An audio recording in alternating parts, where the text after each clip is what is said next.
kasus pencurian, kan begitu. Berbicara tentang kasus pencurian.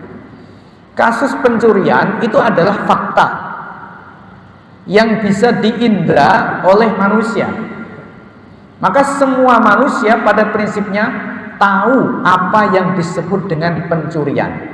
Ini disebut dengan mafhum anil asya, konsepsi tentang fakta atau tentang realitas.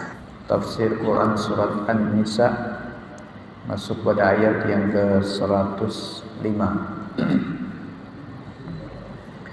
A'udzu billahi minasy syaithanir rajim. Bismillahirrahmanirrahim. Inna anzalna ilaikal kitaba bil haqqi litahkuma bainan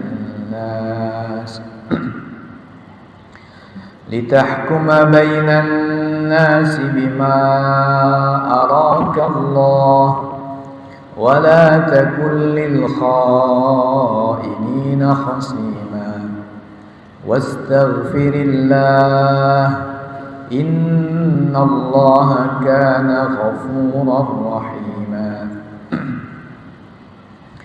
ولا تجادل عن الذين يختانون أنفسهم إن الله لا يحب من كان خوانا أثيما يستخفون من الناس ولا يستخفون من الله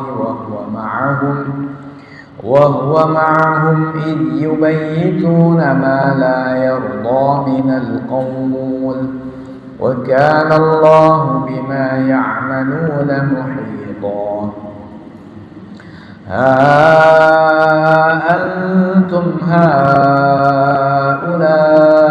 جادلتم عنهم في الحياة الدنيا فمن يجادل الله عنهم يوم القيامة أم من يكون عليهم وكيلا.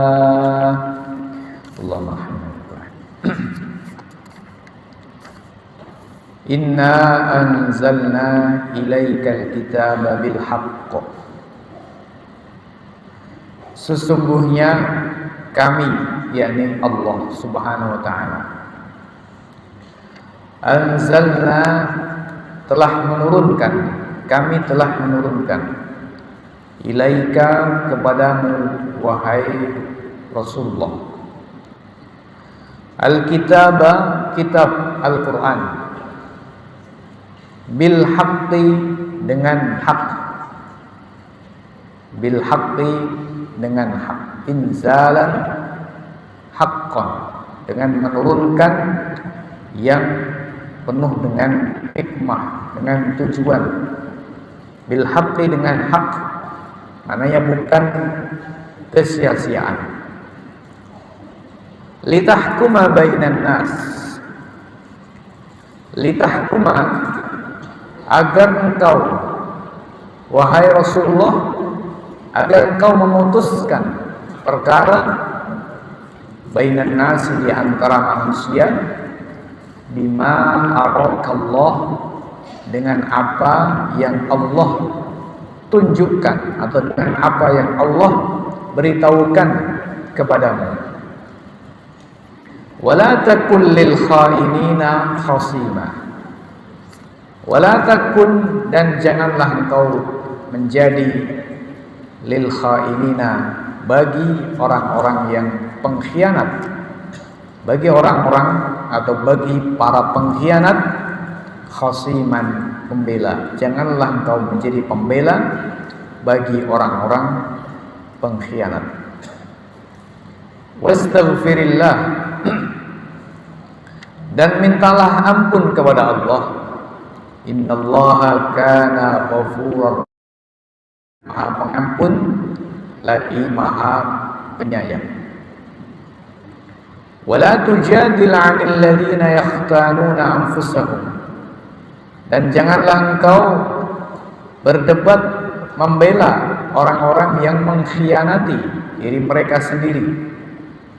Innallaha la yuhibbu man kana khawanan azima. Sesungguhnya Allah tidak menyukai orang yang pengkhianat, aziman, lagi pendosa. Yastakhfuna minan nas. Mereka bersembunyi dari manusia. Wala yastakhfuna minallah.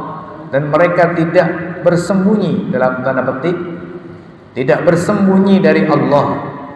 Wa huwa ma'ahum, padahal Allah senantiasa bersama mereka. Idh yubayyituna ma la yarda minal qaul, tatkala mereka merencanakan ucapan-ucapan yang Allah tidak ridhoi. Wa kana Allahu bima ya'maluna muhita, dan Allah adalah zat yang maha mengetahui, yang maha meliputi terhadap apa saja yang mereka kerjakan. Ha antum, ingatlah kalian, haula'i jadaltum, orang-orang yang kalian itu membela anhum, terhadap mereka, fil hayatid dunya, dalam kehidupan dunia. Faman yujadilullaha anhum, maka siapakah yang akan mendebat Allah, anhum, membela mereka, siapakah yang kelak akan berdebat melawan Allah, membela mereka yaumal qiyamati, besok di hari kiamat. Amma yakunu alaihim wakila, atau siapakah yang kelak akan menjadi penolong, akan menjadi pelindung atas mereka. Kaum muslimin jamaah, Bapak Ibu yang saya hormati rahimakumullah. Ayat ini tentu memiliki keterkaitan dengan ayat-ayat sebelumnya yang berkaitan dengan orang-orang munafik.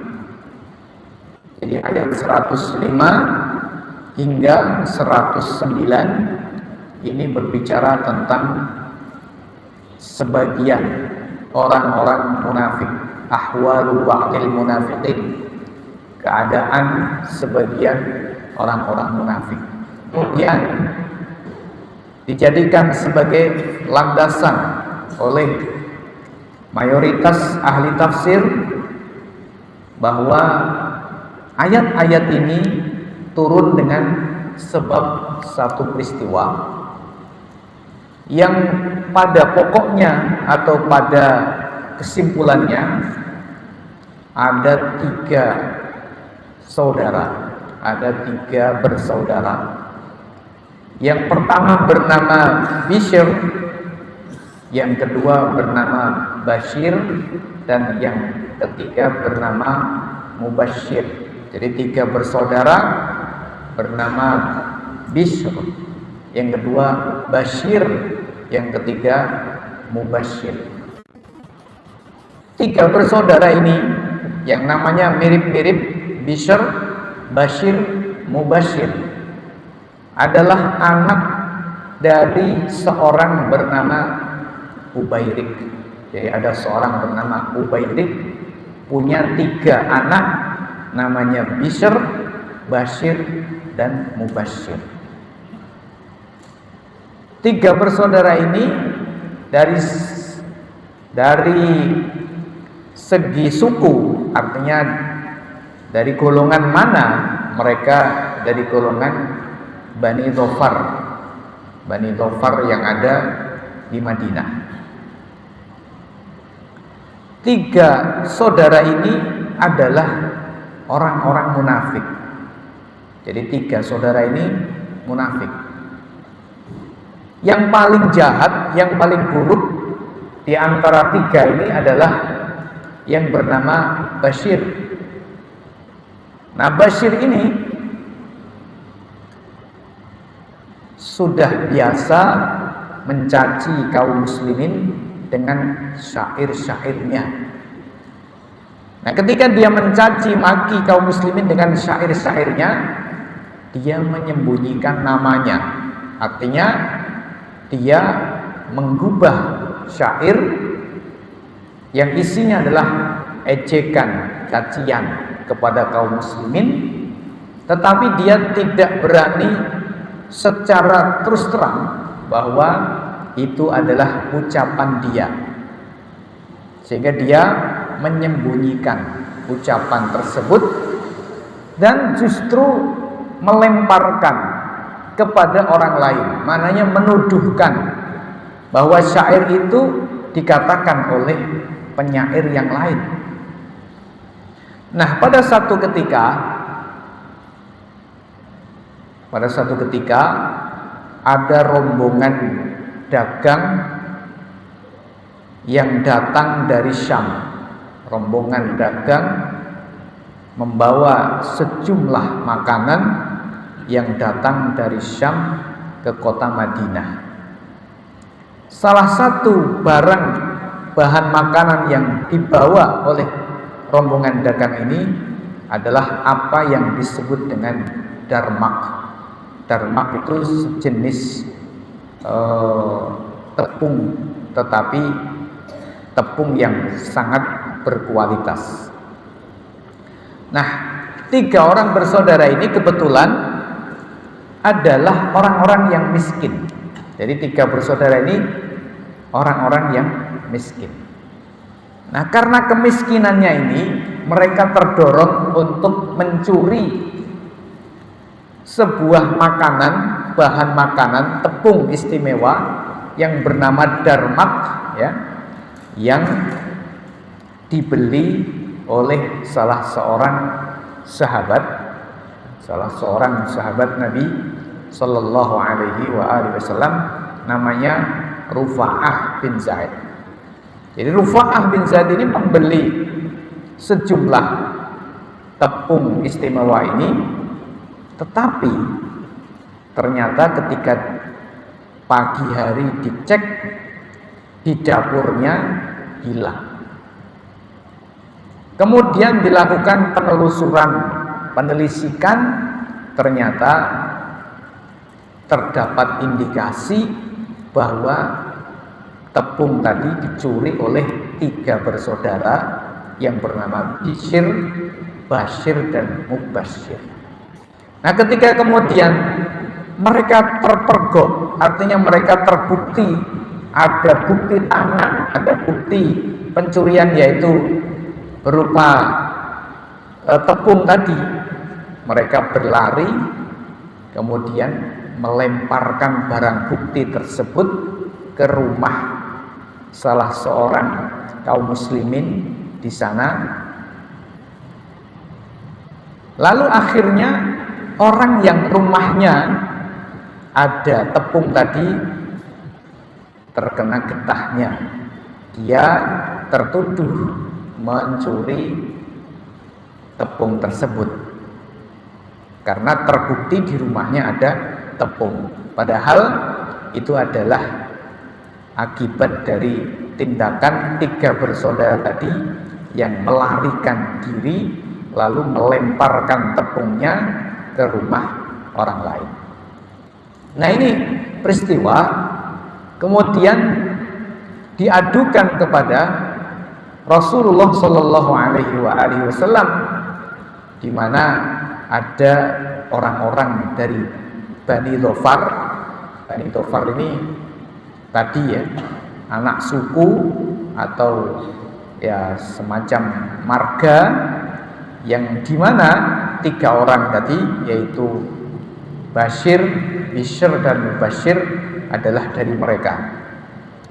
Nah, orang-orang Bani Dhofar ini datang kepada Nabi Sallallahu Alaihi Wasallam mengadukan bahwa Rufa'ah ini yang kehilangan tepung tadi, menuduh saudara mereka, yaitu tadi Bashir, Bishr, dan Mubashir telah Rasulullah Sallallahu Alaihi Wasallam pun ya mengambil tindakan.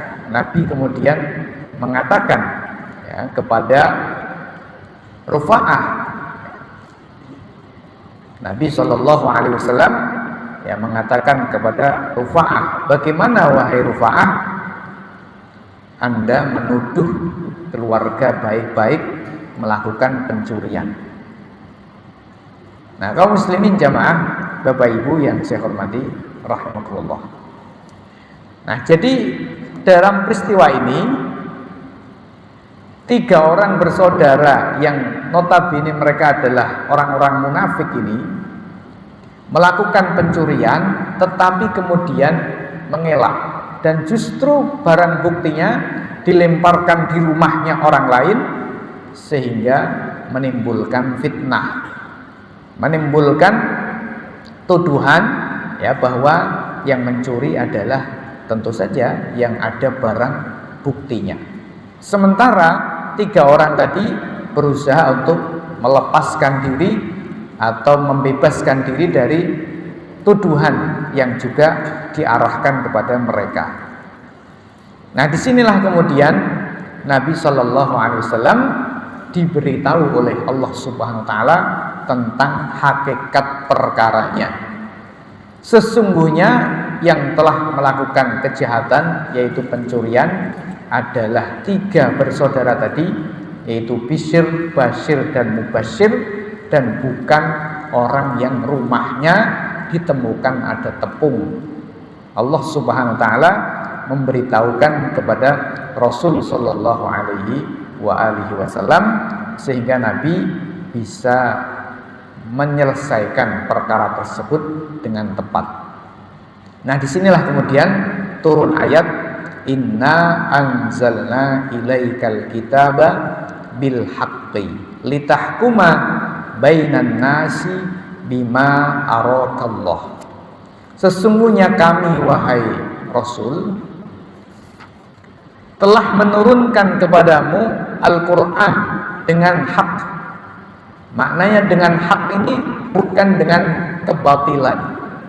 Sehingga Al-Quran ini diturunkan oleh Allah Subhanahu Wa Taala dengan hak, artinya di dalamnya adalah kebenaran, memberikan penjelasan yang benar, dan diinginkan, dimaksudkan dengan tujuan yang benar juga, tidak ada kesia-siaan di dalamnya. Allah Subhanahu Wa Taala menyatakan litahkuma bainan nasi bima arakallah, agar engkau wahai Rasulullah memutus perkara di antara manusia dengan apa yang Allah beritahukan kepadamu.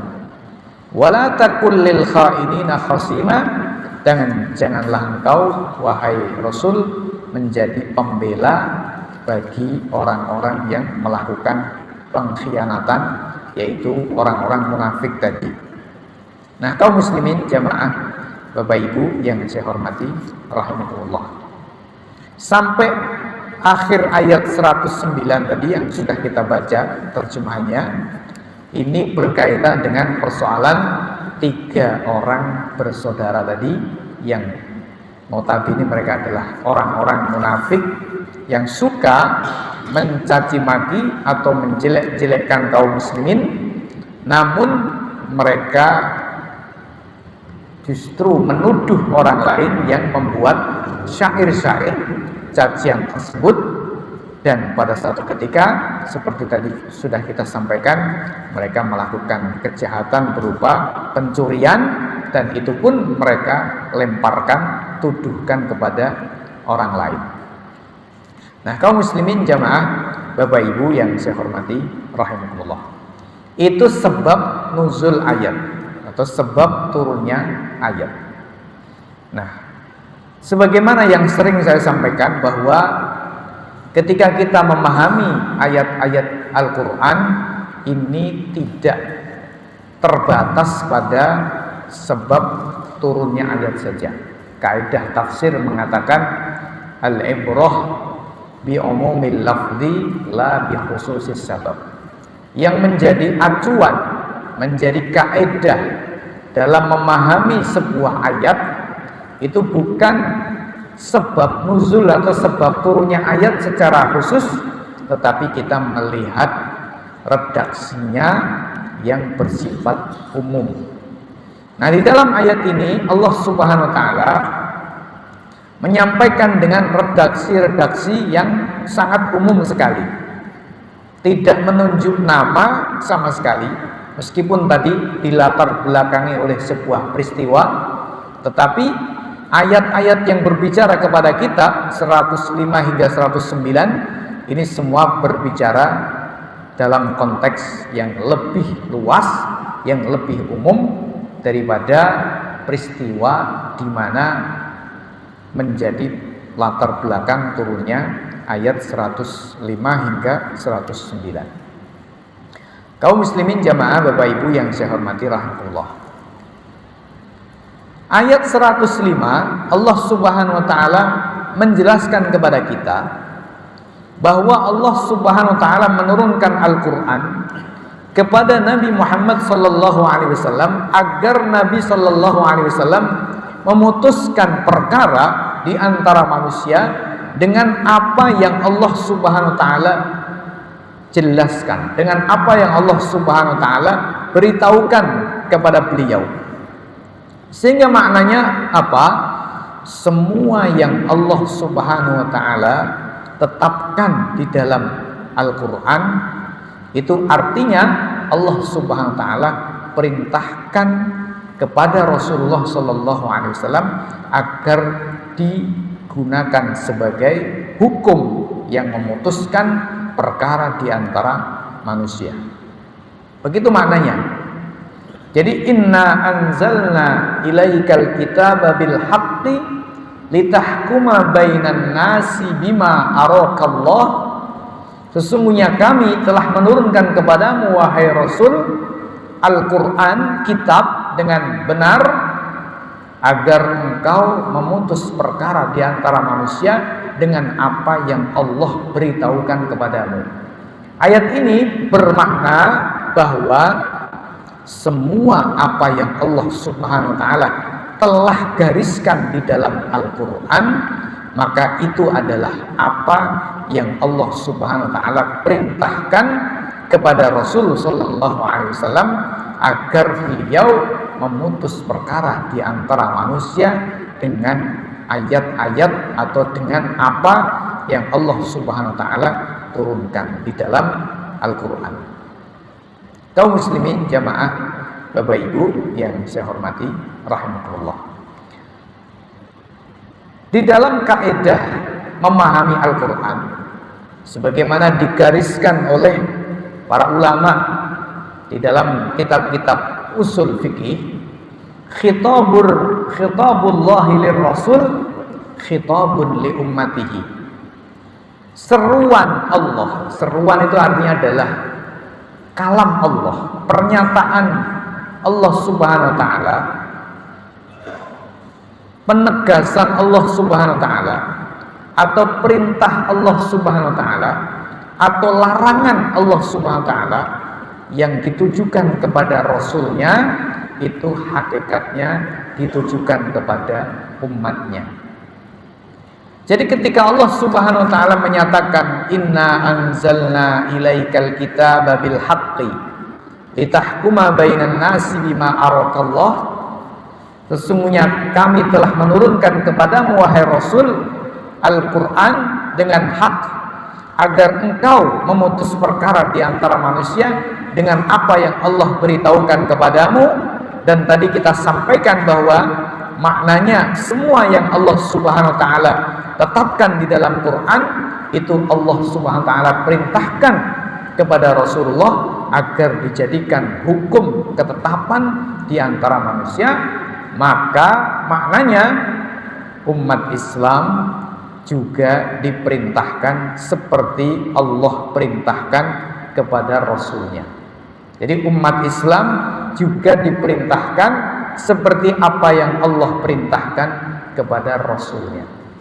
Dengan kata lain, ayat ini berarti memerintahkan umat Islam agar memutus di antara perkara di antara manusia, memutus berbagai perkara di antara manusia dengan apa yang Allah telah beritahukan. Maknanya dengan apa yang Allah telah turunkan, bima anzalallah. Sehingga Bapak Ibu yang saya hormati rahmatullah, ayat ini memberikan penjelasan kepada kita tentang wajibnya menjadikan Al-Qur'an sebagai hukum. Karena Allah Subhanahu wa taala menurunkan Al-Qur'an litahkum perkara di antara manusia dengan apa? Bima arakallah, dengan apa yang Allah beritahukan kepadamu wahai Rasul. Maknanya dengan Quran. Sehingga berarti maknanya setiap ayat-ayat Quran, hukum-hukum yang ada di dalam Al-Quran, petunjuk-petunjuk di dalam Al-Quran ini ditujukan bukan hanya kepada Rasulullah, tetapi juga kepada umat Islam, kepada manusia.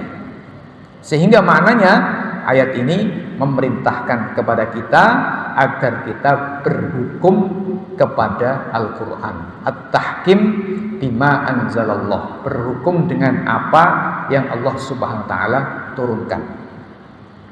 Kaum muslimin jamaah, Bapak Ibu yang saya hormati rahimakumullah.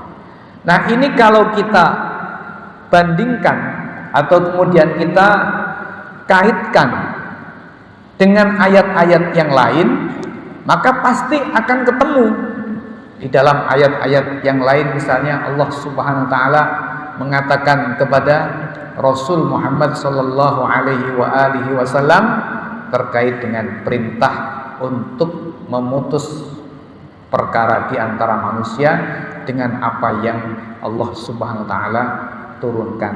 Wal yahkum bainahum bima anzalallah. Hendaklah engkau memutus perkara di antara mereka bima anzalallah, dengan apa yang Allah Subhanahu wa taala turunkan.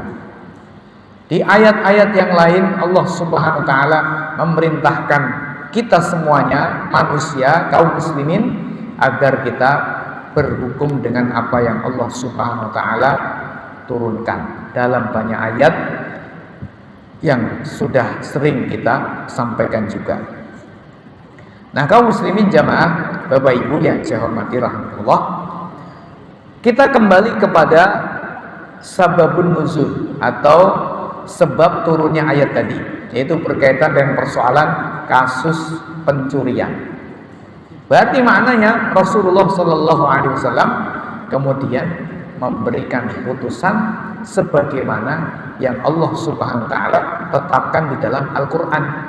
Yang mencuri maka diterapkan hukum Allah Subhanahu Wa Taala, as-sariqu was-sariqatu faqta'u aydiyahuma. Seorang laki-laki yang mencuri, was-sariqatu, dan seorang perempuan yang mencuri, faqta'u aydiyahuma, maka potonglah tangan mereka. Ini misalnya dalam kasus yang dijelaskan di dalam sababun nuzul atau sebab turunnya ayat tadi, yaitu kasusnya Bishr, Bashir dan Mubashir yang mencuri. Nah, setelah mereka terbukti mencuri, meskipun sebelumnya terjadi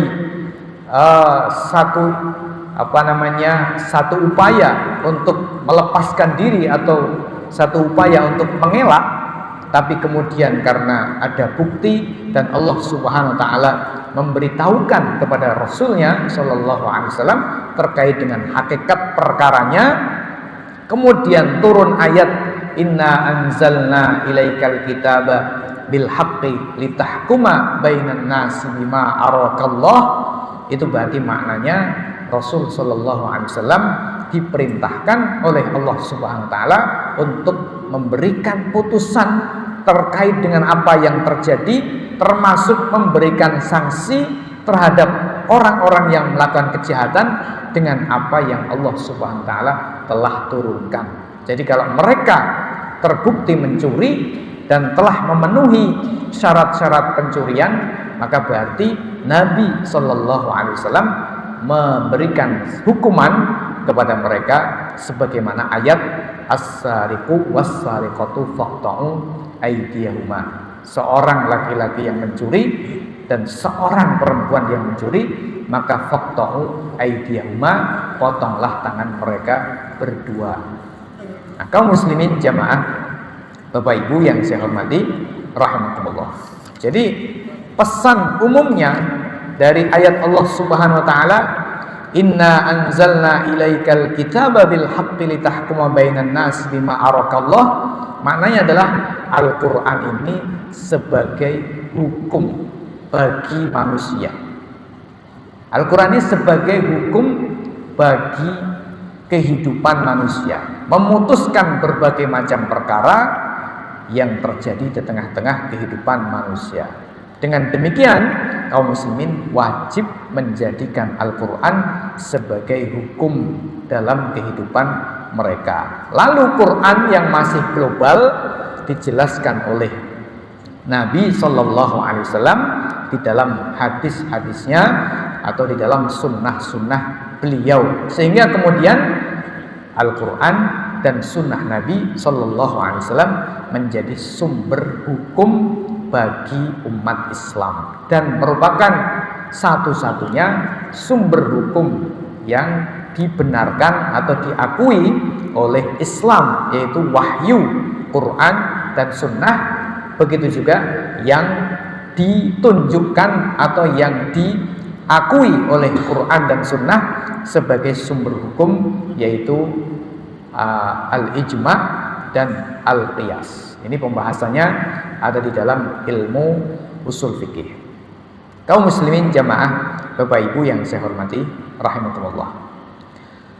Terkait dengan hal ini, saya ingin sampaikan perkara yang penting, yaitu berkaitan dengan persoalan apa yang kita sebut dengan mafhum atau konsepsi.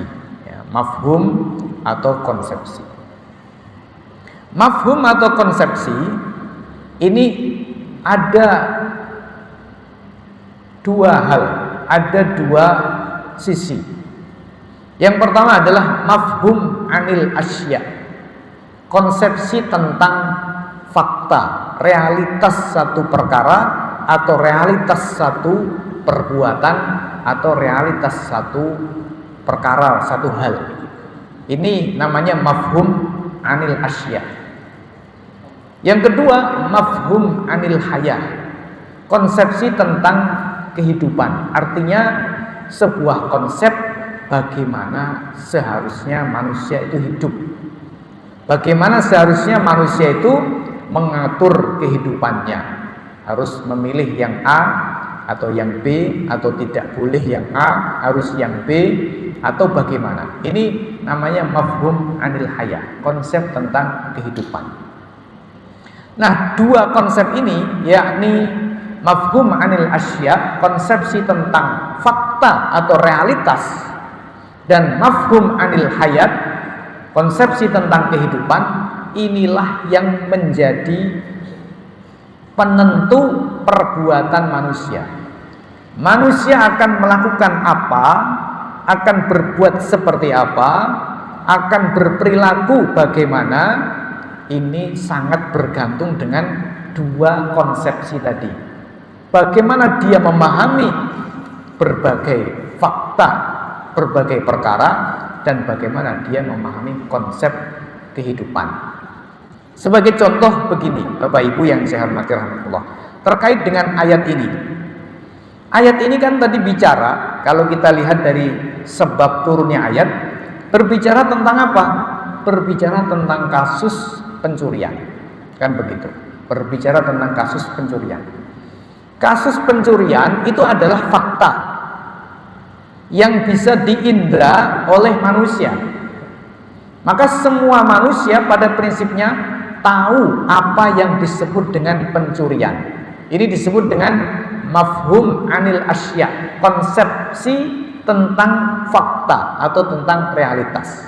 Nah, kebetulan terkait dengan masalah pencurian, ya pada prinsipnya manusia itu ngerti atau faham bahwa yang disebut dengan pencurian itu seperti ini, seperti ini. Tetapi manusia dalam memandang pencurian, bagaimana sikapnya terhadap pencurian, diapakan, sanksinya apa, ini manusia berbeda-beda.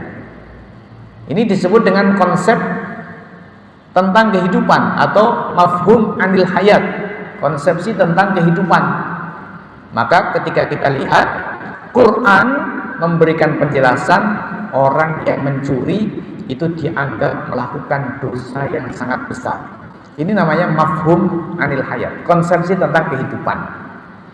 Dan bukan hanya dianggap sebagai pelaku dosa besar, tapi juga wajib dihukum oleh negara, oleh pihak yang berwajib dengan hukuman yang keras, yaitu dipotong tangannya dari pergelangan tangan. Ini berarti disebut dengan mafhum anil hayat, konsepsi kehidupan. Nah, contoh lainnya apa? Konsepsi tentang kehidupan ini di negara kita ini misalnya sama tentang pencurian itu faktanya apa? Ya tidak ada, bisa dikatakan tidak ada perbedaan. Ya namanya pencurian itu seperti itu.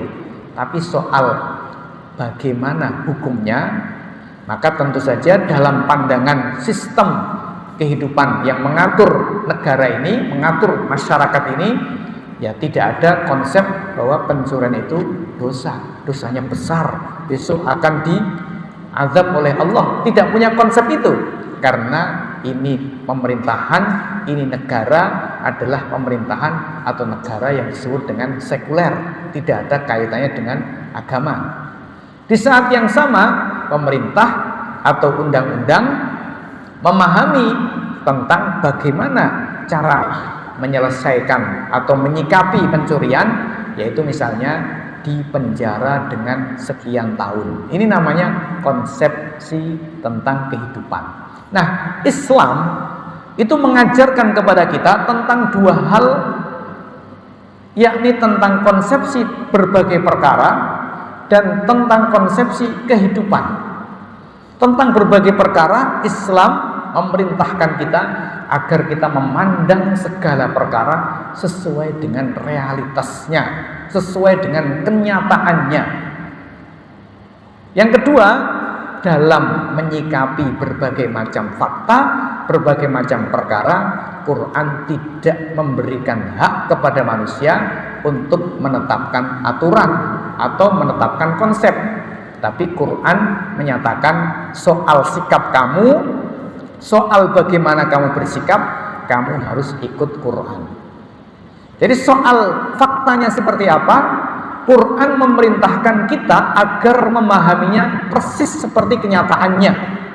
Tapi soal sikapnya bagaimana, kita ambil, kita tolak, kita dukung atau kita musuhi, ya, itu Quran tidak menyerahkan kepada manusia. Tapi Quran mengatakan ini bagian saya, maknanya bagian Allah. Kamu dukung atau kamu tolak, ini harus mengikuti standar Quran. Nah, disinilah ayat mengatakan litahkuma bainan nas, agar engkau menghukumi di antara manusia. Berarti ini mafhum anil hayat.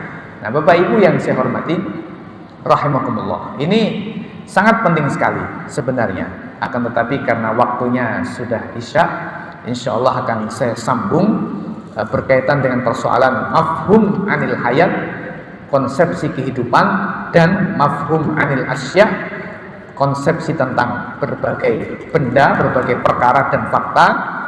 Insya Allah pekan depan akan saya lanjutkan, dan nanti insya Allah akan saya kaitkan dengan persoalan yang sedang